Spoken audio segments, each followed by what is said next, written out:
한국을 빛낸 100명의 위인들에도 이름이 나올 만큼 기생하면 딱 생각나는 인물이 한 명 있습니다. 그녀는 바로 황진이죠. 황진이는 임해창과 함께 조선 최고의 여류 시인으로 꼽히고 있는데요. 하지만 그녀에 대한 기록이 애매해서 어디까지가 진짜이고 어디까지가 지어낸 이야기인지, 심지어 언제 태어났고 언제 죽었는지조차 잘 모른다고 합니다. 그래서인지 황진이에 대한 전설적인 이야기가 많은데 들으면 들을수록 우리가 생각하던 그런 기생들과는 다르고 오히려 대단하다고까지 느껴지고 있죠. 오늘은 조선 최고의 기생이자 최고의 여류시인 황진이에 대한 이야기를 해볼까 합니다. 황진이의 출생에 대한 이야기는 여러 가지가 있는데요. 그중 가장 유명한 이야기가 바로 황진사의 서녀로 태어났다는 것입니다. 어릴 적부터 굉장히 영특하고 총명했던 황진이는 8살 때부터 천자문을 배우기 시작해 10살 때는 웬만한 한문 고전을 읽었고 한시를 지었을 정도였으며 시와 서예 그리고 가야금에도 뛰어난 실력을 보였죠. 그런데 그 중에서도 가장 출중한 것이 있었으니 바로 아름다운 미모였다고 합니다. 그녀가 15살 때 그녀의 예쁜 외모가 소문이 나자 동네 총각이 너무 궁금했던 나머지 황진이 집에 담을 넘어가 몰래 그녀를 훔쳐보았다고 하죠. 그런데 너무 아름다웠던 나머지 첫눈에 반해버렸는데 이후 상사병에 걸리게 됩니다. 그리고 눈앞에 아른거리는 황진이를 잊지 못해 황진이의 어머니를 찾아가 결혼을 시켜달라고 말했지만 황진이의 어머니가 거절했고 결국 상사병으로 시름시름 앓다가 세상을 떠나버렸죠. 그리고 장례를 치르고 나서 상여가 황진이의 집 앞을 지나갈 때였습니다. 잘 움직이던 상여가 갑자기 꼼짝도 하지 않았던 것이죠. 문 밖에서 나는 소란스러운 소리에 밖으로 나온 황진이는 그 총각의 사연을 듣고 안타깝게 여긴 나머지 자신이 입고 있던 치마를 덮어주고 위로해 주었더니 그제서야 상여가 움직였던 것입니다. 이 사건이 있은 이후 황진이는 여느 평범한 여자로 사는 것이 불가능할 것이라고 생각하게 되었죠. 그러고 얼마 지나지 않아 그녀는 출생의 비밀을 알게 되는데요. 사실 어머니는 기생신분이었기 때문에 아버지가 양반이었다고 해도 종모법에 따라 자신도 천민신분이었던 것이죠. 이에 충격을 받은 황진이는 결국 기생이 되기로 마음먹었고 명월이라는 이름으로 기생생활을 하기 시작했습니다. 그녀는 기생이 되자마자 널리 명성이 퍼져나가는데요. 그녀의 빼어난 외모 덕분이기도 했지만 어릴 적부터 재능을 보이던 시와 서예, 음악 솜씨 덕분에 수많은 저명한 문인이나 학자들에게 관심을 받고 그들과 교류할 수 있었던 이유도 있었죠.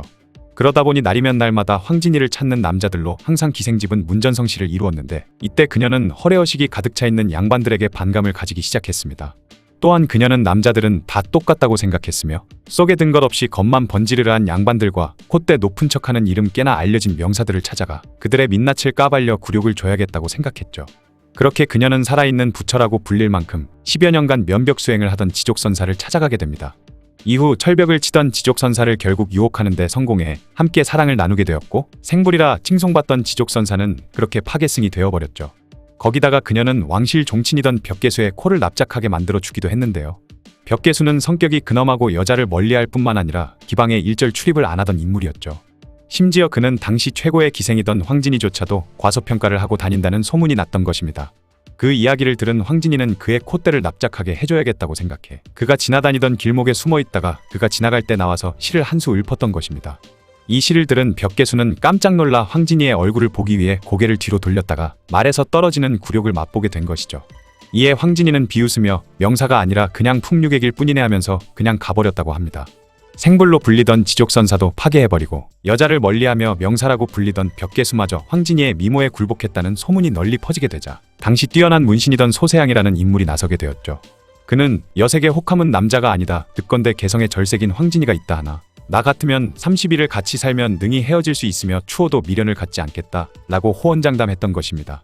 이에 황진이는 소세양을 찾아갔고 30일 동안 동거를 하게 되죠. 그렇게 30일간의 시간이 지난 이후 소세양이 황진이를 떠나려고 하자 황진이는 남루에 올라 시조를 한 수 읊었는데요. 그녀가 읊는 구구절절한 시조를 들은 소세양은 마음이 바뀌어 나는 사람이 아니어도 좋다라고 말한 뒤 며칠 더 황진이와 뜨거운 사랑을 나누었다고 하죠. 그러자 많은 사람들은 소세양을 두고 인간도 아니라면서 놀렸다고 합니다. 황진이는 이렇게 명사들 도장 깨기를 하면서 다니다 마침내 송도 최고의 은둔학자이던 서경덕을 찾아가게 되었죠. 그리고 그녀는 서경덕을 유혹하기 시작했는데 다른 남자들과는 다르게 서경덕은 눈 하나 깜짝하지 않았던 것입니다. 아무리 유혹해도 실패하자 황진이는 서경덕의 지조와 절개에 감탄을 하게 되었죠.